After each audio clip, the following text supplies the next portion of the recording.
told her that he loved her every hour, every day, on the hour.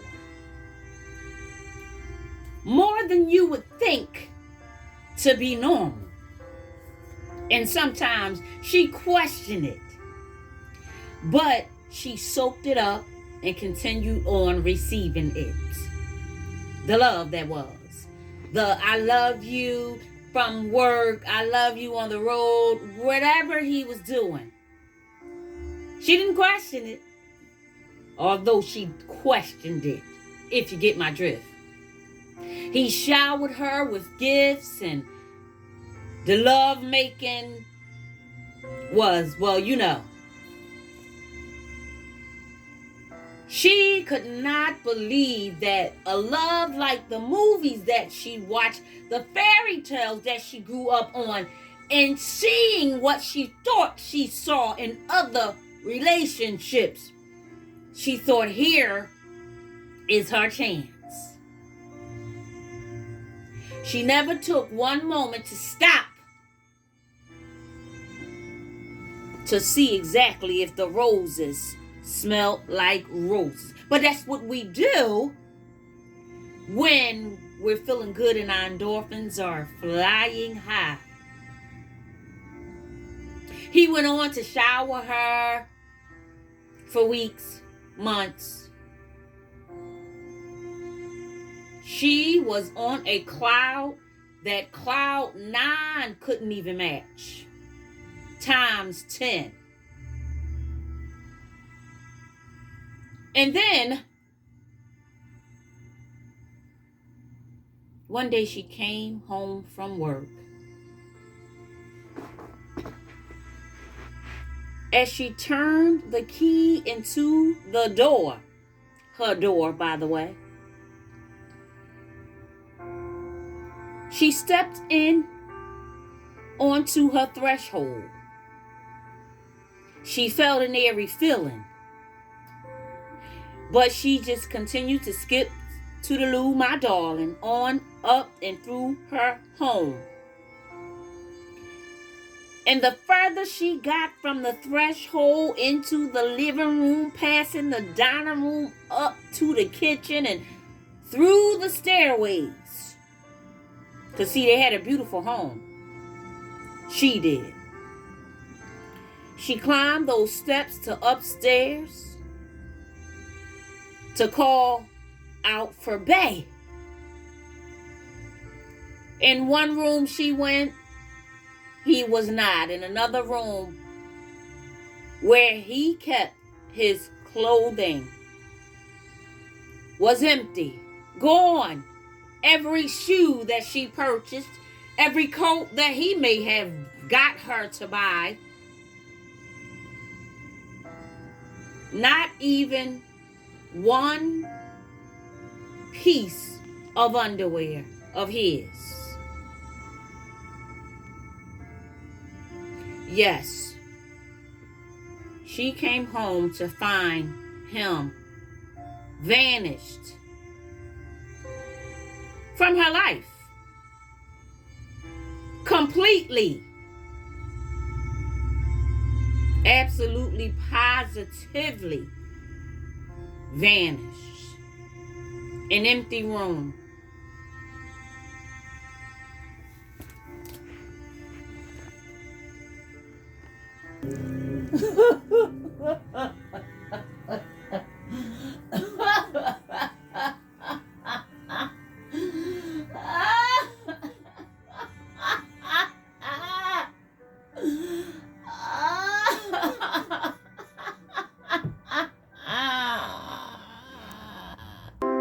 He's gone, she cries out. He's gone.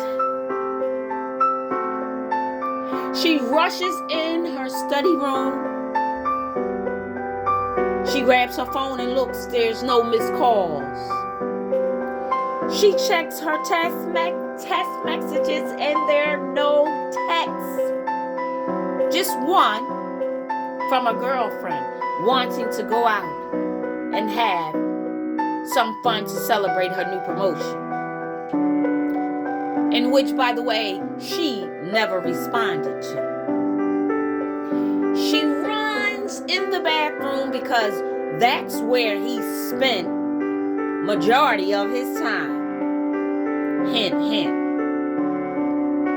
Looking for a letter, she thought, if anything, a letter would be in the bathroom. He vanished.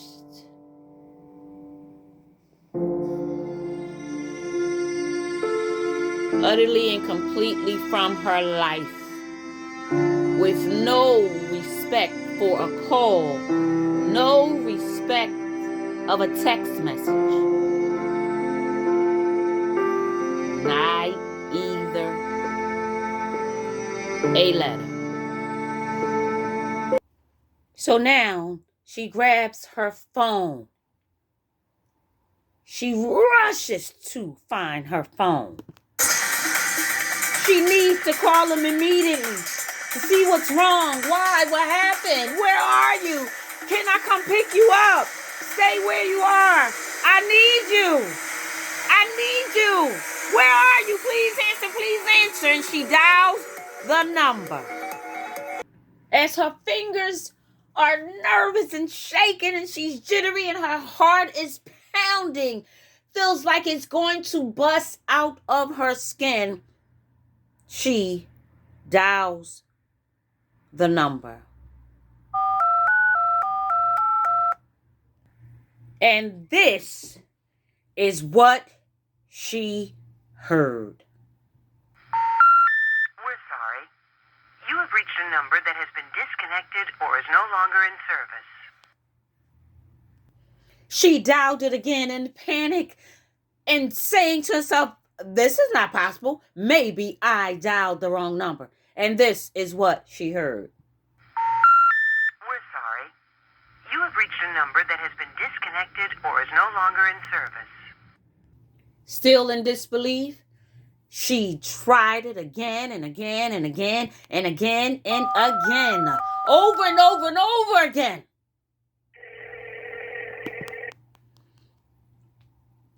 She looked at the phone and realized she dialed the wrong number from her fingers being so jittery.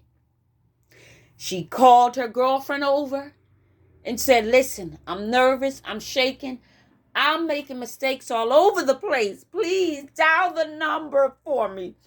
Her girlfriend dials the number. And it comes up the same as it was the first time. And she says, do it again, do it again, do it again. And this is what they both heard.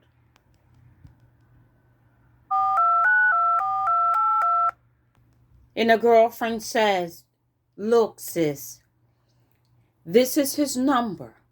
I'm matching it up to where he last called you in your phone. Listen, sis, this number, his number, is disconnected. We're sorry. You have reached a number that has been disconnected or is no longer in service.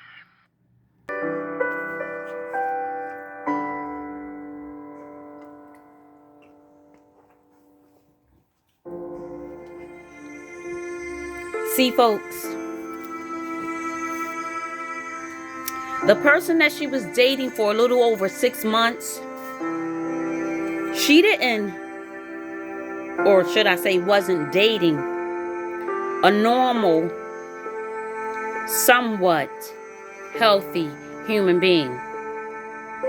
She encountered a narcissist.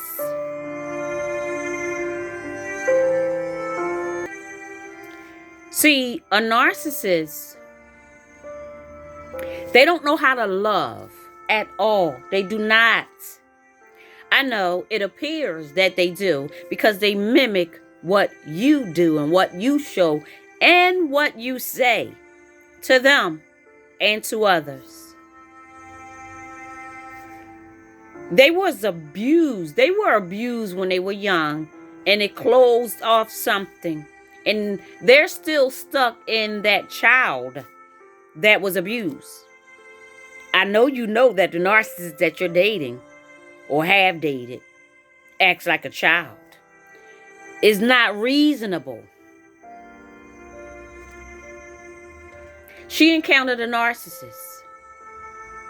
And all they do is come to destroy you after they get supply. She was nothing more than supply. And when your narcissist is acting up and cheating and staying out late at night or not coming home at all and giving you all kinds of this and all kinds of that, sometimes this, when he's causing you all kinds of trouble and heartache, he's moved on already. Basically, he is grooming another supplier.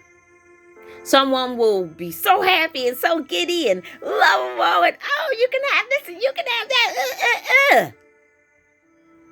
And the moment you say no, or the moment they no longer can be built up from your supply, they move on. It has absolutely nothing to do with you. You was, or should I say, is an empath. A loving, kind person, a giver. A person that says yes with a smile. You was nothing more than supply. I say to you, pat yourself on the back, dry them tears up, stand in the mirror and talk to yourself and tell yourself, make this your last cry. Give it to the good master above. Okay? Give it to him. And let him handle this. And be so glad that he left when he did. Because some people end up even worse. 6 feet under. You encountered a narcissist, baby. One of the dangerous people out here. One of the most dangerous. Especially the covert. That creeping silence. Go heal yourself. Get you back. I did. I love you. And I'm praying for you. Hallelujah. Let God be your foundation right now. And let God work it out. The smartest thing that one can do when you've encountered a narcissist is block and stop. Stop contacting them at all costs. Stop answering their phones. Stop going where they are. Stop looking at their media. All of that. And block them. Get a new email. Change your number. Block every phone. And you'll be just fine. You've encountered a narcissist. I personally say and know to be true, they're dangerous. I made a shirt when I first figured out what was going on with this in my life. And it was some feet on the back of it. And in the front of the feet it said, run!